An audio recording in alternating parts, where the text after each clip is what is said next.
Hello student, today I am very glad to say that कि आज मैं part 1 जो फर्स्ट चैप्टर है एटॉमिक स्ट्रक्चर का वह स्टार्ट कर रहे हैं। स्टूडेंट, हम लोग जो एटॉमिक स्ट्रक्चर पढ़ने जा रहे हैं उसके बारे में थोड़ा ओवरव्यू जानिए। ओवरव्यू यह है कि एटॉमिक स्ट्रक्चर मतलब स्ट्रक्चर ऑफ एटम, यानी किसी भी एटम का स्ट्रक्चर, उसको हम लोग को बढ़िया से समझना है। अब इसका पढ़ने का पर्पस क्या है वही मैं ओवरव्यू के फॉर्म में बता रहा हूँ कि स्टूडेंट, जो ये कोई भी मैटर आप पूरे यूनिवर्स में देखते हैं, इवन कि कोई भी सॉलिड बॉडी, इवन हवा, ये सभी जो है एटम्स का ही फॉर्मेशन से बना है। स्टूडेंट, जो मैं स्क्रीन पर दिखाने का प्रयास किया है, जो ये येलोइश कलर है, ये न्यूक्लियस मैंने प्रयास किया है बताने का, और इसी में न्यूट्रॉन और प्रोटॉन का प्लेस रहता है एंड इलेक्ट्रॉन्स का मूवमेंट ये चारों तरफ होता है। ये बेसिक आइडिया है, इसी सब के बारे में हम लोग समझेंगे नेक्स्ट, और फिर उसके बारे में डिटेल इंट्रोडक्शन लेंगे। फिर इंट्रोडक्शन के बाद हम लोग हिस्ट्री एस्पेक्ट्स क्या था हिस्ट्री में वो सब समझेंगे, हिस्टोरिकल इवेंट्स क्या था, ये सारी बातें हम लोग करेंगे। तो ये सारी इंटरेस्टिंग बातें जो मैं स्टार्ट करने जा रहा हूँ, जो फर्स्ट चैप्टर है एटॉम क्लास 8 के लिए chemistry. Okay, then before we go further, आगे जाने से पहले मैं आप लोग से कहूँगा कि चैनल को सब्सक्राइब करें and watch more and more to make channel success. Okay, तो चलिए आगे देखते हैं। इंट्रोडक्शन में हम लोग इंट्रोड्यूस कराते हैं आप लोग को इस चैप्टर से बहुत अच्छे तरीके से। देखिए, the sun, the moon, the stars etcetera are some of the constituent of the universe by convention. देखिए, जो पूरे यूनिवर्स में हम लोग जैसे मानते हैं कि सन और मून, स्टार्स, ये सभी एक यूनिवर्स का एक कंस्टिट्यूएंट है। बट इन रियलिटी क्या है? In reality there is a matter and space. But reality में क्या है, वास्तव में क्या है? पूरे यूनिवर्स में दो ही चीज़ है, मैटर और दूसरा चीज़ है स्पेस। मैटर मीन्स जो चीज़ आपको दिखता है वो हो सकता है सॉलिड फॉर्म में और हो सकता है हवा के फॉर्म में। तो ये दो चीज़ रहा जो मैटर रहा। Okay, then space. Space means vacant जगह होगा, वहाँ पर कुछ भी नहीं होगा। तो ये दो चीज़ों से पूरे यूनिवर्स का फॉर्मेशन हुआ और दो ही चीज़ पूरे यूनिवर्स में आपको मिलेगा, लेकिन इसका फॉर्म अलग अलग होगा। The study of matter dates back to as early as 600 BC, where both ancient Indians and Greek were important pioneers in the study of matter। 600 यानी 600 BC ग्रीक के साइंटिस्ट, ग्रीक के फिलोसफर और Indian जो थे पुराने ज़माने के, वो दोनों आपस में स्टडी ऑफ मैटर के ऊपर एक बहुत बड़ा रिसर्च किया करते थे और कंसेप्ट देते थे, और वही कंसेप्ट सारे लोग उस समय फॉलो करते थे, उसको मानते थे। ओके, और वही उस समय का ट्रूथ भी रहता था। अब नेक्स्ट देखें, इन ancient India Maharshi Kannada propounded that matter is made up of a small indestructible particle called परमाणु। देखिए, पुराने ज़माने में जो कि इंडिया के लिए स्पेशल, इंडिया के बहुत पहले समय में एक महर्षि हुए जिनका नाम था कन्नाडा, और उन्होंने बताया कि जो सबसे छोटा जो पार्टिकल्स है किसी भी मैटर का, वो हो सकता है परमाणु, जो कि अविनाशनीय है, यानी जिसका विनाश नहीं किया जा सकता, वैसा पार्टिकल्स है जिसे नाम दिया उन्होंने परमाणु। ओके, अब इसी को ग्रीक साइंटिस्ट ने क्या कहा उसके ऊपर भी देखते हैं। Okay, ancient Greek philosophers such as Democritus, Epicurus and Leucippus theorized that matter is made up of a small particles called atom। देखिए, 3 साइंटिस्ट थे जो ग्रीक के हुए, डेट इज कि उस समय फिलोसफर बोलते थे, जो कि सोचते थे इस मैटर के कंस्टिट्यूएंट दैट इज एटम्स के ऊपर कि यह बेसिकली है क्या। 3 साइंटिस्ट हुए, डेमोक्रिटस, इपिक्यूरस और ल्यूसिपस।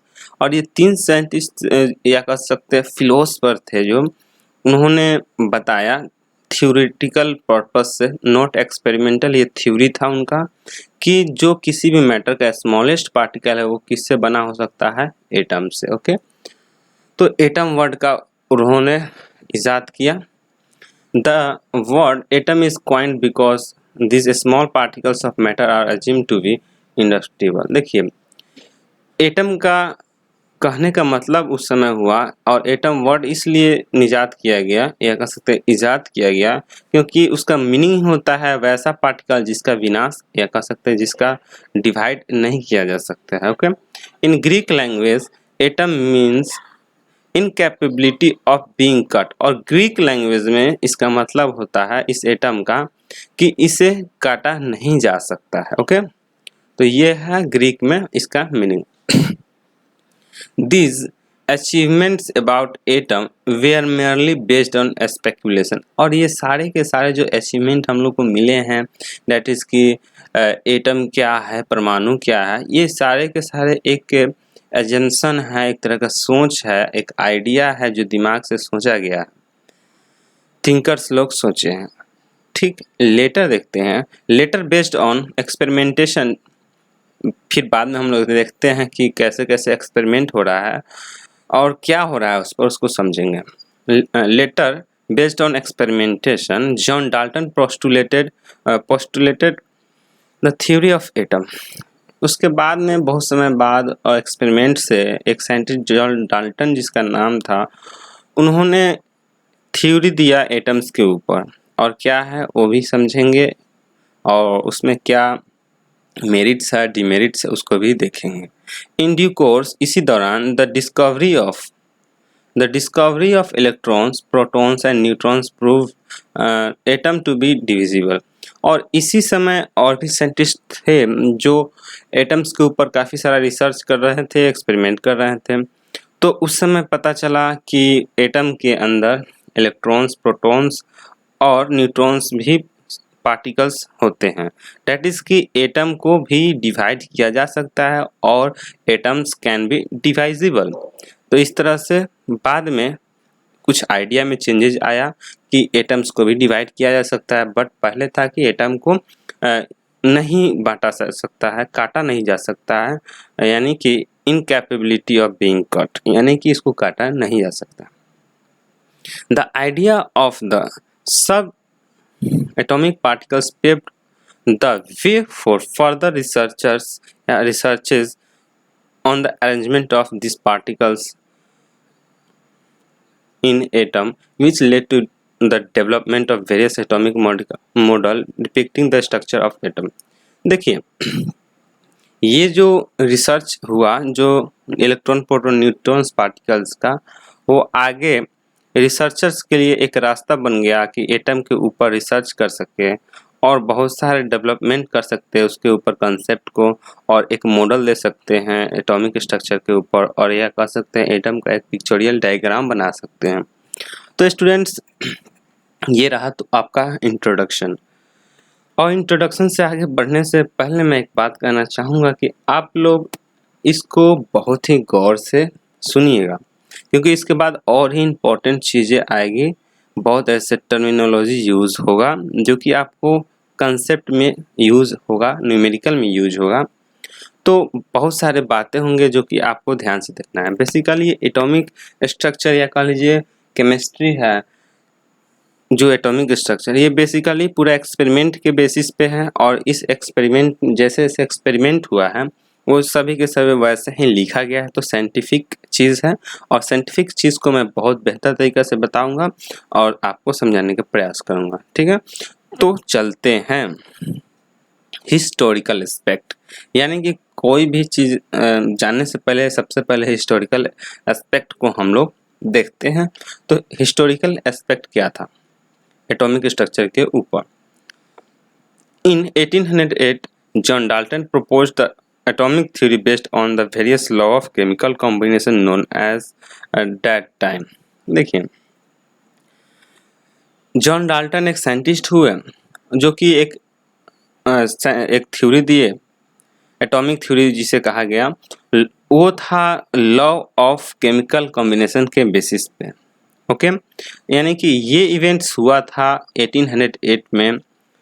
तो लॉ ऑफ केमिकल कॉम्बिनेशन भी क्या करता है उसको भी आगे देखेंगे, बट यहाँ समझने वाली बात क्या है, जॉन डाल्टन साहब जो 1808 ईस्वी में एक थ्योरी दिए, वो थ्योरी बेसिकली किसके ऊपर बेस्ड था? केमिकल कॉम्बिनेशन के ऊपर, लॉ ऑफ केमिकल कॉम्बिनेशन के ऊपर। और ये चीज़ आपको याद रखना है। और ये लॉ ऑफ केमिकल कॉम्बिनेशन जो थ्योरी था कैसे एक्सेप्टेबल था या नहीं उसको समझे। The theory has been well accepted during 19th century as it could be help in explaining the law of chemical combination. अब देखिए कि ये जो थ्योरी था, एटॉमिक थ्योरी जो लॉ ऑफ केमिकल कॉम्बिनेशन के बेस पर था, ये काफ़ी एक्सेप्टेड था उस समय 19th सेंचुरी के समय, और बहुत सारे एक्सप्लेनेशन भी दिया ये एटॉमिक थ्योरी, जो कि बहुत ही हेल्पफुल था लॉ ऑफ केमिकल कॉम्बिनेशन में। सो नेक्स्ट समझे, however the basic concept of the Dalton that atom is indivisible has been proved to be wrong after discovery of subatomic particles। फिर उसमें आगे historical aspects में भी देखेंगे कि हिस्ट्री में हुआ क्या। जैसे ही सब atomic particles, electron, proton, neutrons का डिस्कवरी हुआ, तो फिर जाकर डाल्टन साहब का थ्योरी था कुछ रॉन्ग साबित हुआ कि यहाँ पे ये डेवलपमेंट हुआ है जिसमें एटम को भी डिवाइड किया जा सकता है। और उनका कहना था कि atom can not be divide, that is indivisible. बाद में साइंटिस्ट ने प्रूफ किया कि ये डिवाइड किया जा सकता है और उसका पार्टिकल्स और क्या हो सकते हैं, electron, proton and neutron. Okay, तो अब हम लोग हिस्टोरिकल एस्पेक्ट के बाद डाल्टन्स के थ्योरी देखेंगे। बेसिकली ये थ्योरी क्या था, तो that is Dalton's atomic theory. देखिए क्या कहता है Dalton's theory. Dalton's atomic theory is mainly based on law of conservation of mass, the law of definite proportion, and the law of multiple proportions which were formulated by Lavoisier। देखिए, Dalton साहब जो theory दिया था mainly based था law of conservation of mass. इसको याद रखना है क्योंकि डाल्टन साहब का जो थ्योरी था इसी के बेसिस पे था। और लॉ ऑफ डेफिनिट प्रोपोर्शन और लॉ ऑफ मल्टीपल प्रोपोर्शन है वो लेवाजियर साइंटिस्ट के द्वारा दिया गया था। और जितने भी अभी लॉ के बारे में बता रहा हूँ, ये लॉ आगे अपने आप आपको समझ में आएगा, बट उसका टाइम है। अभी यहाँ मैं समझाने का प्रयास कर रहा हूँ कि ये थ्योरी था किसके बेसिस पर था और कौन दिया था और थ्योरी क्या है एक्चुअली। और जो भी लॉ है उसके बेसिस पर दिया गया है वो सारे लॉ मैं एक एक करके आगे समझाऊंगा। ओके, तो नेक्स्ट समझे हम लोग अच्छे से। The main postulates of Dalton's atomic theory are following. जो भी मेन पोस्टुलेट था डाल्टन का, जो उनका थ्योरी था वो सभी हम लोग अब देखेंगे। और पहला जो था, matter is composed of tiny indivisible particle called atom. पहला उन्होंने बहुत अच्छी बात कहा कि एटम मैटर जो भी है, जो कि सबसे छोटा पार्टिकल उनके अनुसार था कि मैटर जो है सबसे छोटा अविभाजनीय पार्टिकल से बना है, जिसे एटम बोला।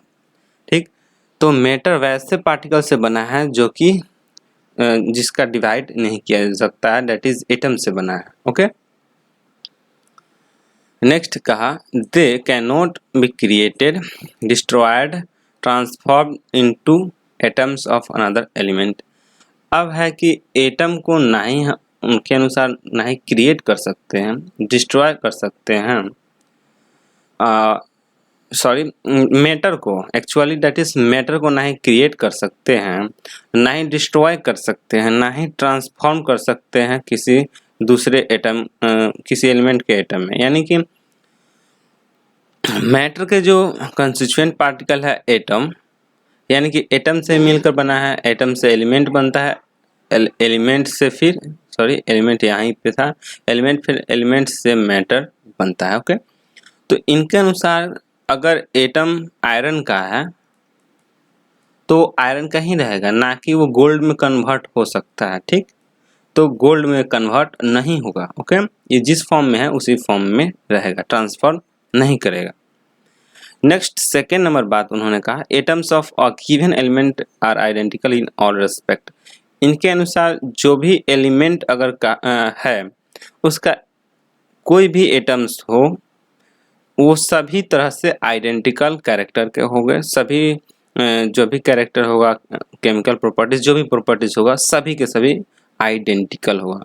बट इसमें कुछ इम्पोर्टेंट बात है, स्टार मैं बता देता हूँ, बाद में इसको समझेंगे, क्योंकि इसमें एक और आता है बाद में, आइसोटॉप्स। ठीक है, आइसोटॉप्स जैसे ही आता है तो इसका कॉन्सेप्ट बदल जाता है, क्योंकि ऑक्सीजन अगर लेते हैं तो इसका 3 फॉर्म होता है, जिसका वेट 18 होता है, एक का 17, एक का 16। तो ऑक्सीजन ही है बट डिफरेंट वेट का है, बट एक ही एलिमेंट है। और यहाँ कहा जा रहा है कि किसी एक एलिमेंट का डिफरेंट एटम लिया जाए तो सभी का सभी उसका कैरेक्टर आइडेंटिकल हो, बट यहाँ पे ऐसा नहीं हो रहा है। इसी को आगे मैं समझाऊंगा क्यों है, कैसे। ओके, थर्ड में है, atoms of different elements are different from each other. ठीक, कहने का मतलब है आयरन हो, गोल्ड हो, सिल्वर हो, तीनों का, या हो सकता है बहुत सारा, तीनों का जो एटम होगा अलग अलग टाइप का होगा, अलग अलग कैरेक्टर का होगा, यही कहने का मतलब है। चौथा है, atoms of different elements take part in chemical reaction and combine in simple integral ratio to form compound. इनके कहने के अनुसार चौथा जो पॉइंट है, एटम जो होता है, डिफरेंट एलिमेंट का एटम, जैसे हाइड्रोजन हो सकता है, नाइट्रोजन और ऑक्सीजन। 3 मैंने एग्जांपल लिया।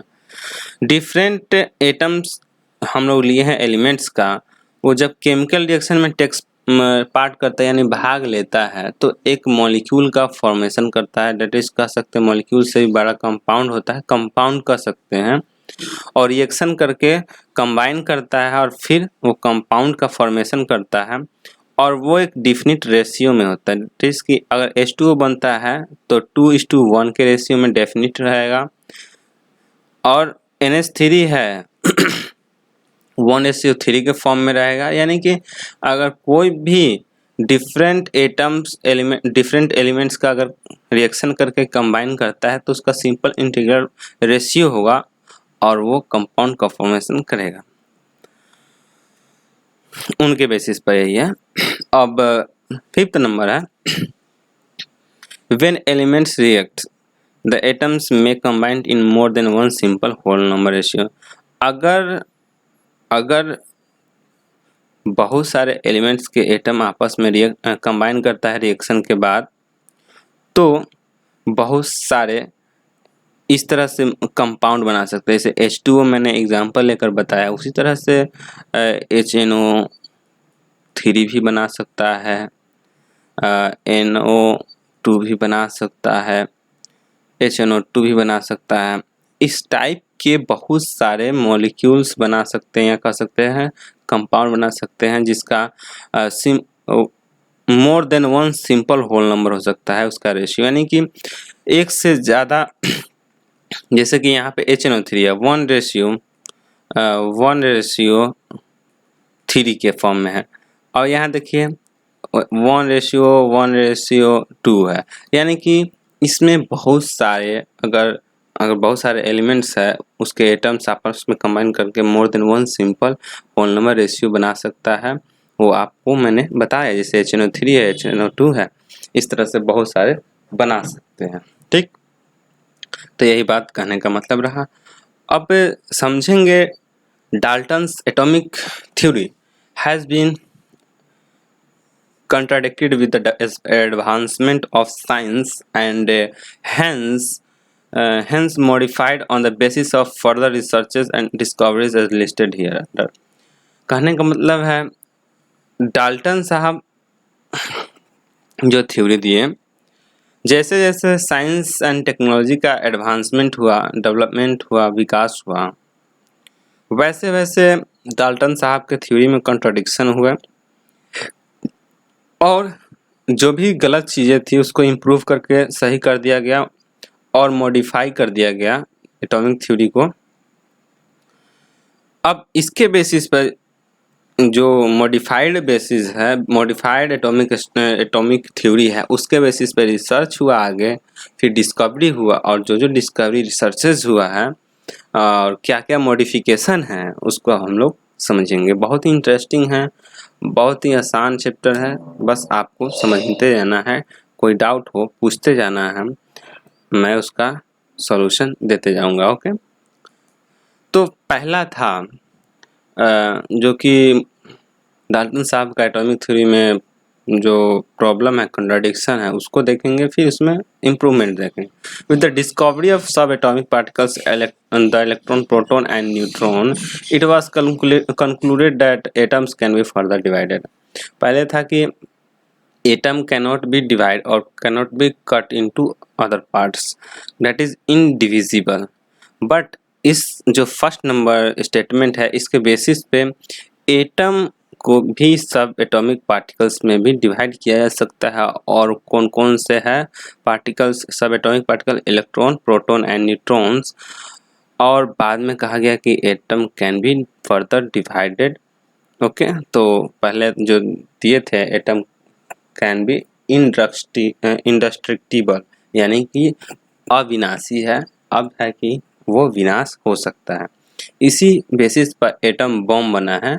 एटम बम फूटता है, एटम बम, और इसके जो सब एटॉमिक पार्टिकल से इतना ना एनर्जी रिलीज करता है कि बहुत सारे धाराशाही कर सकता है, बहुत सारे बिल्डिंग को भूकंप की तरह, अर्थक्वेक ला सकता है। ओके, तो उसका अलग साइंस है, मैं बताऊंगा उसको आते जैसे जैसे न्यूक्लियर रिएक्शन आएगा, रेडियो एक्टिविटी जैसे जैसे वर्ड आएगा, रेडियो एक्टिविटी जो चैप्टर आएगा आपके लिए स्पेशल, उसमें मैं बताऊंगा, या हो सकता है केमिकल काइनेटिक्स में मैं बताऊंगा इसको स्पेशल, क्योंकि यहाँ पे टाइम वेस्ट करने से कोई फ़ायदा नहीं है। बट यहाँ पे कॉन्सेप्ट लेना है कि एटम का क्या क्या इंपॉर्टेंट बात है एटम के स्ट्रक्चर के बेसिस पे।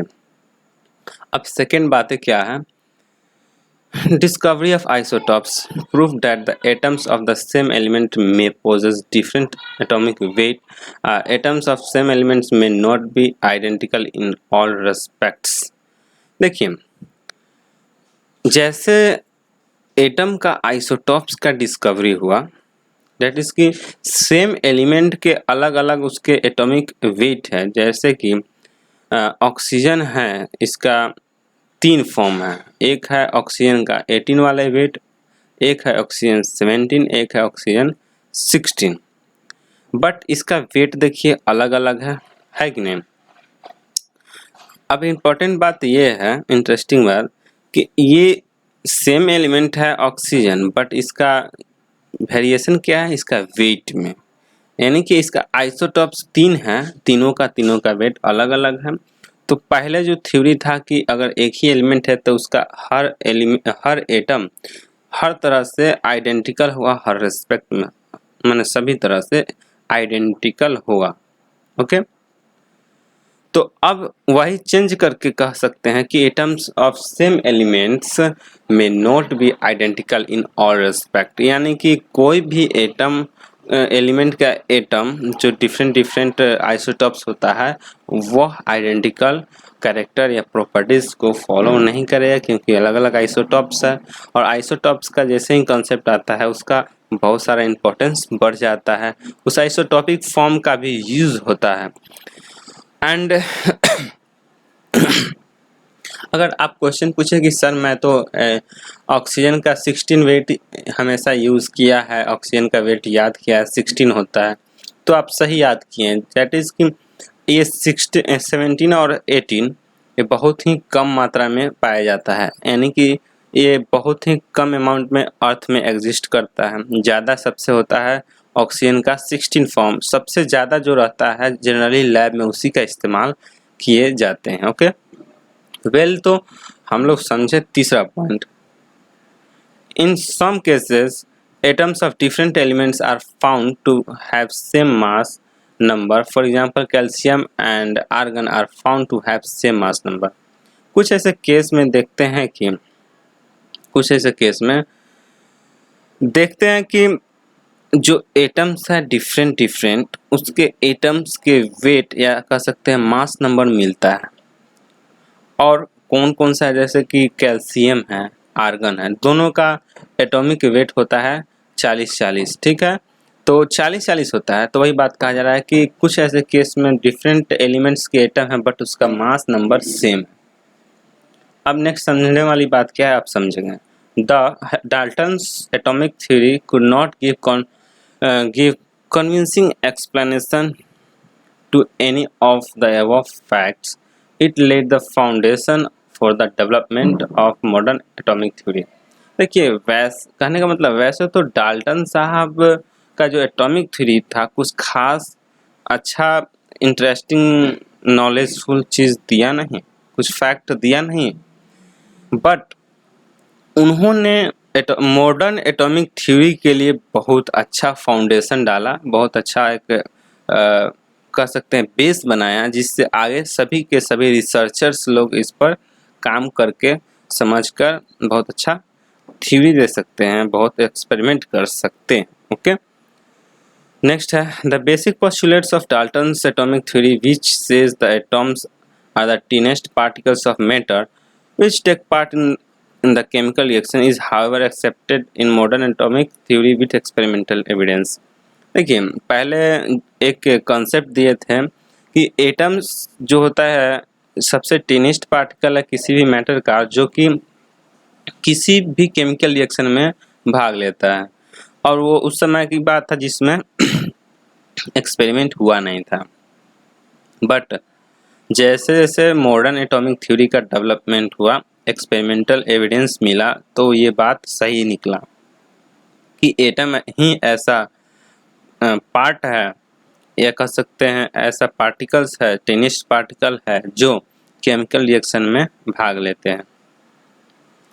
और ये इनका बात अभी भी एक्सेप्ट हो रहा है और होते रहेगा, और सही है क्योंकि एक्सपेरिमेंटल प्रूफ है। The discovery of radioactivity led to the discovery of the fundamental particles in the atom. और सबसे इम्पॉर्टेंट बात यह है कि जैसे ही रेडियो एक्टिविटी का डिस्कवरी हुआ तो एक तरह का नया एक कह सकते हैं डिस्कवरी हो गया फंडामेंटल पार्टिकल्स के बारे में, किसी भी एटम के बारे में, क्योंकि रेडियो एक्टिविटी एक ऐसा साइंस है, कह सकते हैं ऐसा ब्रांच है साइंस का जिसमें एटम के अंदर जो कंस्टिट्यूएंट है उसके बारे में डिटेल उसमें जानने को मिलता है, क्योंकि रेडियो एक्टिव एलिमेंट्स हमेशा उसमें से पार्टिकल्स रिलीज करते हैं। एटम भी होगा फॉर्म में तो वो भी रिलीज करेगा, तो क्या है वो जो रिलीज करता है, लोग उस पर ध्यान किया तो देखा कि उसके अंदर भी सब एटॉमिक पार्टिकल्स है। सो इस तरह से लोग समझें साइंटिस्ट सभी, और ये रेडियो एक्टिविटी के बेसिस पे सभी के सभी सब एटॉमिक पार्टिकल्स प्राप्त हुए। ओके, तो आज के लिए इतना ही। तो मैं आशा करता हूँ सबको समझ में आया होगा। अगर समझ में आया तो लाइक कीजिए, शेयर भी कीजिए अपने दोस्तों के, उनको जो पैसा नहीं अफोर्ड कर सकते हैं, फ्री में पढ़ना चाहते हैं उसको, और लाइक करें। डाउट में आप कमेंट में डालिए। फिर मैं फिर से कहूँगा कि चैनल को अच्छा बनाइए आप लोग, क्योंकि मेहनत आप लोग के लिए मैं बहुत करता हूँ रोज़, कि आप लोग अच्छा समझ सकें। ओके, तो थोड़ा सा हम लोग के लिए आप लोग कर सकते हैं जो कि वॉच, यानी कि ज़्यादा देर तक वीडियोस को आप प्रयास कीजिए। अगर नेट है तो ऑनलाइन देखने का, और ऑनलाइन देखिएगा, वीडियो डिलीट नहीं किए जाएंगे और हमेशा आपके लिए रहेगा, जितना बार मन है देख सकते हैं। ओके, तो थैंक यू फॉर वॉचिंग। फिर मिलते हैं अगले लेक्चर में।